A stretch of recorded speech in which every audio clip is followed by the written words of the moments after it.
E se eu te dissesse que um jovem nascido numa ilha pouco conhecida se tornaria a voz de uma geração inteira? Que por trás de uma das maiores estrelas da música existia um homem dividido entre fama, identidade e amores intensos, alguns eternos, outros impossíveis? Essa é a história de Freddie Mercury. Freddie Mercury nasceu como Farrokh Bulsara, no dia 5 de setembro de 1946, em Zanzibar. Cresceu entre influências indianas e africanas, numa família tradicional da comunidade Parsi. Ainda jovem, foi enviado para um internato na Índia, onde começou a tocar piano e a desenvolver sua paixão pela música. Mas o mundo mudaria rapidamente. Em 1964, após uma revolução em Zanzibar, sua família fugiu para a Inglaterra. Foi em Londres que Freddie começou a construir a identidade que o mundo conheceria. Estudou design gráfico, mergulhou na arte e aproximou-se da música de forma definitiva. No final dos anos 60, conheceu Brian May e Roger Taylor, integrantes da banda Smile. Quando o vocalista saiu, Freddie assumiu, mas não apenas isso, ele transformou tudo. Mudou o nome da banda para Queen, criou uma identidade ousada e adotou o nome Freddie Mercury. Com a entrada de John Deacon, nascia a formação clássica do Queen. O primeiro álbum, Queen, lançado em 1973, já mostrava sinais de algo diferente, uma mistura de rock pesado com teatralidade. Em 1974, Queen 2 aprofundou essa identidade, com composições mais complexas e uma forte influência operística. Ainda em 1974, Sheer Heart Attack trouxe o primeiro grande sucesso, Killer Queen, uma música sofisticada que apresentou a banda ao grande público. Mas foi em 1975 que tudo mudou. O álbum A Night at the Opera revelou ao mundo Bohemian Rhapsody, uma música que desafiava todas as regras, sem refrão tradicional, com partes operísticas e mudanças bruscas de estilo. Era um risco, mas tornou-se um marco. Em 1976, a Day at the Races consolidou o sucesso com Somebody to Love, onde Freddie explorava ao máximo sua capacidade vocal inspirado pelo gospel. Já em 1977, com News of the World, o Queen criou dois hinos imortais, We Will Rock You e We Are the Champions. Músicas feitas para multidões e que até hoje ecoam em estádios pelo mundo inteiro. Nos anos seguintes, a banda continuou a evoluir. Jazz de 1978 trouxe Don't Stop Me Now, uma das músicas mais energéticas e celebradas da banda.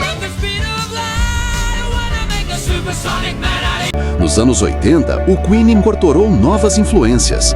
Em The Game, de 1980, exploraram o pop e o funk, com sucessos como Another One Bites the Dust e Crazy Little Thing Called Love.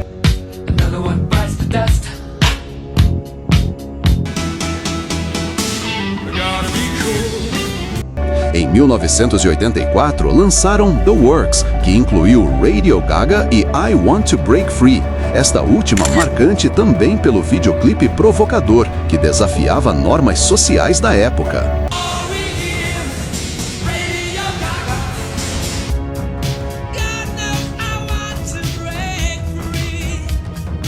Mas enquanto a carreira atingia picos cada vez maiores, a vida pessoal de Freddie seguia um caminho mais íntimo e complexo. Nos anos 70, Freddie conheceu Mary Austin. Eles viveram um relacionamento profundo e duradouro. Mary não foi apenas uma namorada, foi, nas palavras do próprio Freddie, o grande amor de sua vida. Mas com o tempo, Freddie começou a compreender melhor sua própria identidade. Ele revelou a Mary que se sentia atraído por homens. O relacionamento amoroso chegou ao fim, mas o vínculo entre eles nunca se quebrou. Mary continuou sendo sua confidente, sua família escolhida. Freddie chegou a deixar grande parte de sua herança para ela. Após isso, Fred passou a viver relacionamentos com homens, explorando sua liberdade numa época em que isso ainda era altamente estigmatizado. Viveu intensamente, frequentando festas, clubes e círculos artísticos em cidades como Munique e Nova York. Entre seus relacionamentos mais importantes estava Jean Hutton, com quem viveu seus últimos anos. Foi uma relação mais discreta, mas marcada por companheirismo e cuidado, especialmente durante a fase mais difícil de sua vida. Em 1985, Fred atingiu um dos maiores momentos de sua carreira, a apresentação do Queen no Live Aid. Em apenas 20 minutos, ele dominou o palco como poucos artistas na história conseguiram. Foi a prova definitiva de seu poder como performer. Mas 2 anos depois, em 1987, Fred recebeu um diagnóstico devastador: AIDS. Naquele tempo, a doença era cercada de medo e preconceito. Fred decidiu manter o segredo. Continuou a gravar com o Queen, mesmo com a saúde cada vez mais frágil. Álbuns como The Miracle e Innuendo carregam essa fase. Músicas intensas, emocionais, muitas vezes refletindo sua luta silenciosa. The Show Must Go On tornou-se um símbolo disso, uma declaração de resistência diante do inevitável. Nos seus últimos anos, Fred afastou-se da vida pública. Passava a maior parte do tempo em casa, cercado por pessoas próximas, incluindo Mary Austin e Jean Hutton.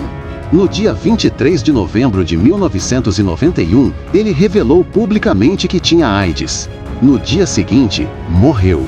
Tinha apenas 45 anos. A sua morte marcou o fim de uma era, mas também abriu os olhos do mundo para uma realidade que muitos ignoravam. Em 1992, o Queen organizou um concerto em sua homenagem, reunindo artistas de todo o mundo. Foi uma celebração da sua vida e do impacto que deixou. Em 1995, a banda lançou Made in Heaven, construído a partir das últimas gravações de Fred. Um álbum emocional, quase como uma despedida final. Após sua morte, o Queen continuou em diferentes formações, mas nunca mais foi o mesmo. Porque Freddie Mercury não era apenas um vocalista. Ele era o coração, a energia, a identidade. Sua voz continua viva, sua história continua relevante. E seus amores, suas dores e sua arte mostram que, por trás do mito, existia um ser humano complexo, intenso e profundamente autêntico. Freddie Mercury não foi apenas uma estrela.